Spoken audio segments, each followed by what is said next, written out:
Regulation 22 Prevention and Control of Water Ingress. All watertight doors shall be kept closed during navigation and except that they may be open during navigation as specified in paragraph 3. Watertight doors with or more than 1.2 meter in machinery space as permitted by the Regulation 1310 may only open in the circumstance detailed in the regulation. Any doors which is open in accordance with this paragraph shall be ready to be immediately closed. Watertight doors located below the bulkhead of the passenger ship and the freeboard deck of cargo ship having a maximum clear open width or more than 1.2 meters shall be kept closed during navigation, except for the limited previous the absolutely necessary as determined by the administration. A watertight doors may be opened during navigation to be permitted the passage of passengers or crew, or the work in the immediate vicinity of which the doors initiate it being open. The door must be immediately closed when the transit through the door is completely or when the task which necessitated it being open is finished.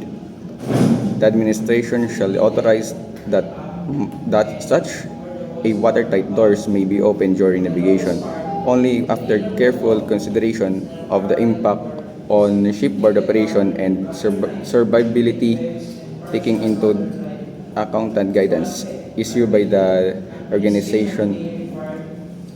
A watertight door permitted to be opened during navigation shall be clearly stated in the ship stability information by shall always be cleared to be immediately closed. Portable plates on bulkhead shall always be in place before the voyage comes and shall not be removed during navigation except in case or urgent necessity and discretion or master. Regulation 22, Copyright 2022, Classification Register Group by Limited International Maritime Organization, International Labour Organization or Maritime and Coast Guard Agency. All rights reserved to Classification Registration Group Limited is affiliate and subsidiaries and their respective officer. Employees of agent are individually and collectively referred to in this clause of as classification.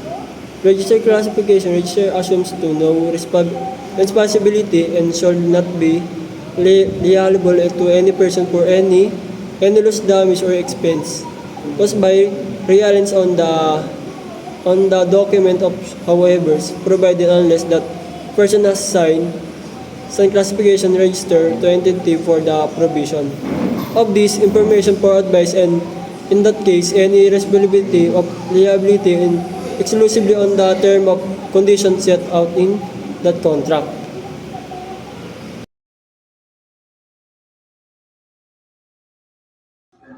Regulation 24, Additional Requirements for Prevention and Control of Water Ingress, etc. in cargo ships. 1. Openings in the shelf plating below the deck limiting the vertical extent of damage shall be kept permanently closed during navigation. 2. Notwithstanding the requirements of paragraph 3, and addition may authorize that particular doors may be opened at the discretion of the master, if necessary for the operation of the ship, and provided that the safety of the ship is not impaired. 3. Watertight doors of crank fitted internally subdivide large cargo space shall be closed before the voyage commences, and shall be kept closed during navigation. The time at which such doors are opened or closed shall be recorded in such logbook as may be prescribed by the administration. 4. The use of access doors and hatch covers intended to ensure the watertight integrity of the internal openings shall be authorized by the officer of the watch.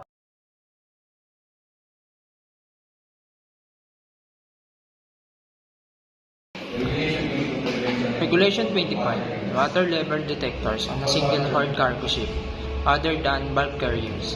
Number 1. Single horde cargo ships other than bulk carriers constructed before January 1, 2007 shall comply with the requirements of regulation not later than December 31, 2009. Number 2, ship having a length or less than 80 meters or 100 meters if constructed before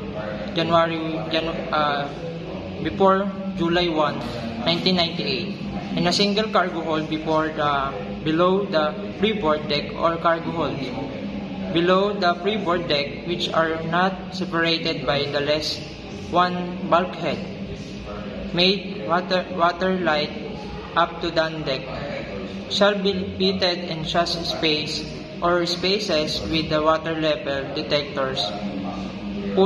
Footnote.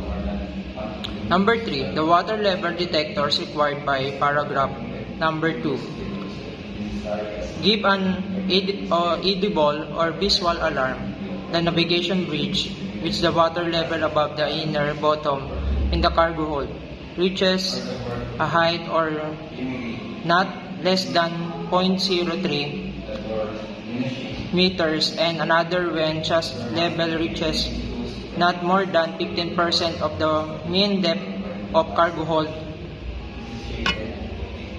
Number 2, be fitted and up and or the holes or above. In the lowest part, when the inner bottom is in a parallel or designated water line, when webs and partial water line bulkhead are fitted, administration may require the fitting or additional detectors. Number 4, the water level detectors required by the paragraph number 2 need not fitted in the ship complying with the regulation regulation 12 or in the ship having waterlight side components each side of the cargo hold. Let the extended verification at least from inner bottom of the freeboard deck.